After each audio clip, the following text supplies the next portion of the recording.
Hi, welcome back everybody to the GroupM rooftop, where we've been running programming this week for the Cannes Line Festival. With me today, I'm very excited to introduce Emma Newman from PubMatic, a leading technology platform. Emma, tell us a little bit about PubMatic. Thank you. Well, first of all, thank you for having me. So PubMatic is, as you said, a leading technology platform, and we have been built with the purpose of being able to efficiently and effectively connect digital content providers and buyers so that they can work with each other efficiently and effectively. In the vein of that, we've been talking a lot about quality media lately, and in terms of placement and relevancy, we're coming to a place in our GroupM journey where it's really important to be able to deliver consistently across multiple platforms, across multiple markets, and at scale. And in the vein of our responsible investment framework, we also are talking a lot about quality in the sense of fewer ads, higher quality, higher engagement. Where do you see us in that journey with you, and what have you just seen in the topic across Cannes this week?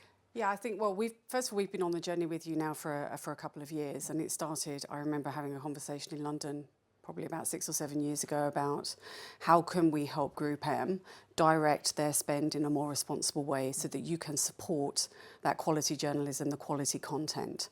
And I guess our journey really started with an SPO deal, which was really about helping you to have a more transparent view of the supply chain, to compress the supply chain, reduce the hops, so that you were confident and that your brands were confident that their advertising was appearing, alongside that journalism that was brand safe, in a cost-effective, but also in a campaign-effective, KPI-effective way.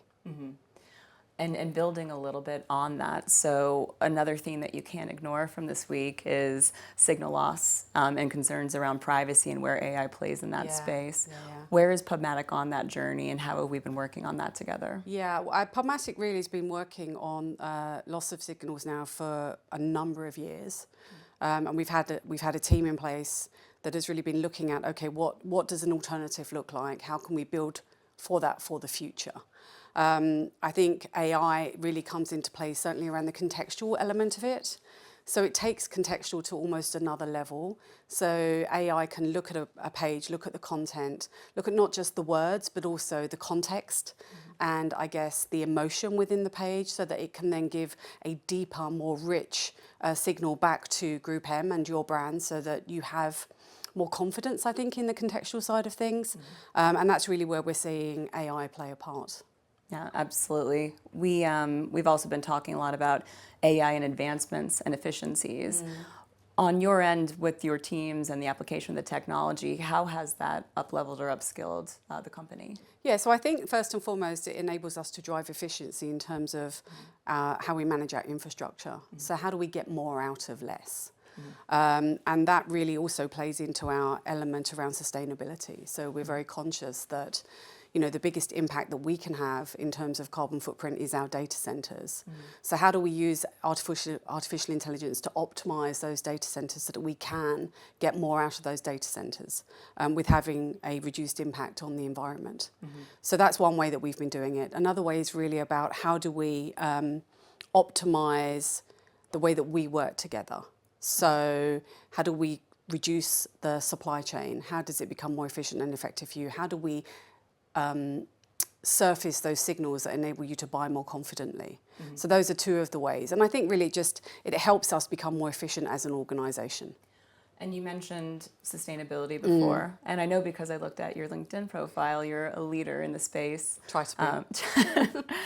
And I think something that's come out of the discussions this week is obviously AI, retail media, but leadership's role and the different types of leaders in a company, because there is so much happening and transforming, and we're dealing with that level of transformation in the midst of builds and activations.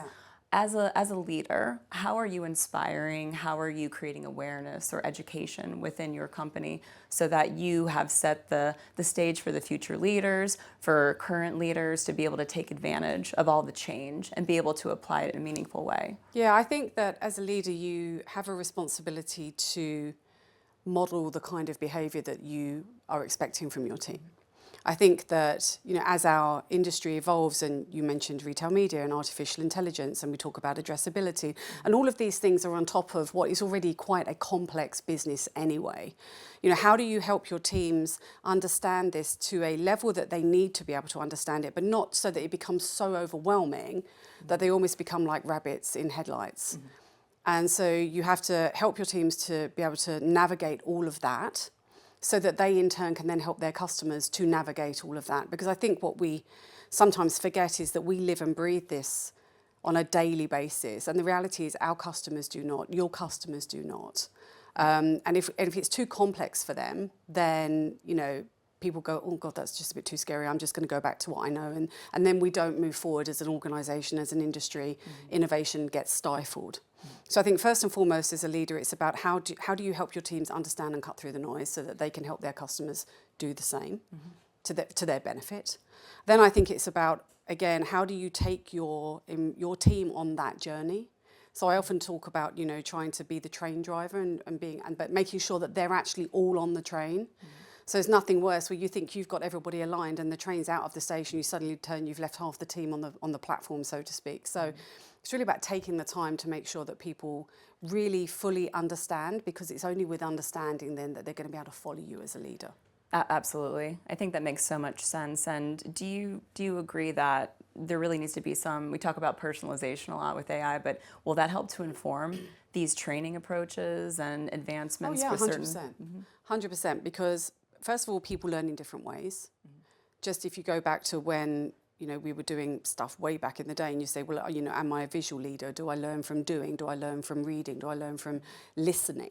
So you can use AI, I think, to be able to tailor the content in such a way that it delivers to the individual in the way that best then enables them to ingest, digest, and understand the content. So I think that's where AI, I also think, really helps with diversity. So we talk a lot about diversity in terms of gender and race and orientation and things like that, but also neurodiversity is really important. I think AI is helping us to understand that delivering training or education has to be tailored to how people absorb that information. So I think that's where AI is really helping us. This is exciting news, but this is our last session of Cannes 2024. So I wanted to kind of ask you a question around everything you've seen this week. It's day 4, lots of trends, topics, interesting conversations. What's the thing that you're taking back to PubMatic? Do you see anything that you've learned today really changing anything, or do you feel that it's really the opposite, like you've come here and you've been able to educate and there's some really exciting things to look forward to? I think it's a bit of both, really. So I had actually a very similar conversation this morning where what I'm seeing is an evolution of conversations that we've been having over the past few years. And so that's really exciting. So the evolution of conversation around addressability, the evolution of the conversation around sustainability. So those things are continuing. And actually those things, I was slightly concerned that maybe we would have halted those conversations with the announcement that the deprecation of the cookie has been delayed again. Is addressability, an alternative identifiers, is that going to go on the back burner a little bit? In fact, I've seen that being almost accelerated even more and people just going, right, okay, let's lean on, we cannot wait for somebody else to dictate our future.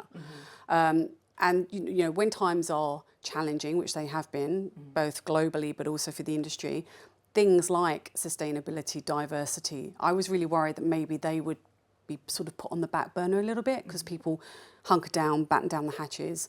But actually, again, I think people are really leaning in to those conversations. So those things I was really sort of kind of relieved about, if I'm honest. So it's good to see those continued conversations and the evolution of those conversations.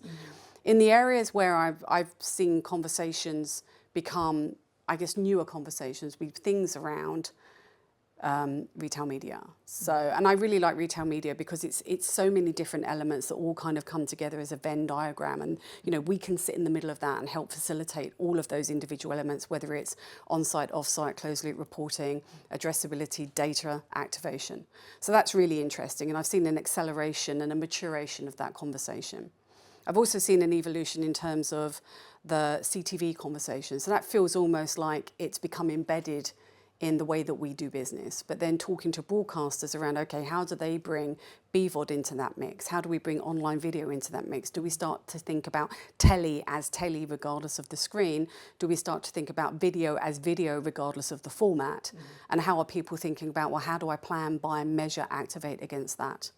Yeah, absolutely. And I think there's been a lot of that slowing down of getting out of these silos of activation and planning. But there's so much happening right now in the space, whether it's signal loss or something else, that it's kind of accelerating the need for that to be more decided and more formalized, so that efficiency is something you can look forward to in the future. Exactly. It's great to hear that you're in conversations where everyone's like going along on this journey, because I know there's been a lot of industry fear about everyone riding things out to the last minute, and I think we all know it doesn't take weeks, it can take months to really transform a business's way of thinking. Absolutely. And I lived through GDPR, and I'd rather not do that again. Me neither. I think we're almost at time today. Anything you wanted to close with? Well, I just want to say that, you know, this is my 20-something can. I won't tell the exact number because then people start figuring out how old I am. But every year I come going, slightly thinking, oh God, here we go, same old, same old. And every year I go home exhausted, but also really energized and enthusiastic and passionate about, you know, what we as partners are trying to do for the good of the industry. No, I'm excited that we have a can expert here. Okay. And thank you so much for joining us today. My pleasure. Thanks for having me. We are closing out our sessions for the programming for 2024 for the GroupM Rooftop at Cannes Lion Film Festival. I want to thank PubMatic for allowing Emma to speak with us today, and also to all of our wonderful clients and partners who have been engaged in the content this week. It's day 4, we're closing out, and everybody have a great week, and we hope you've enjoyed the content.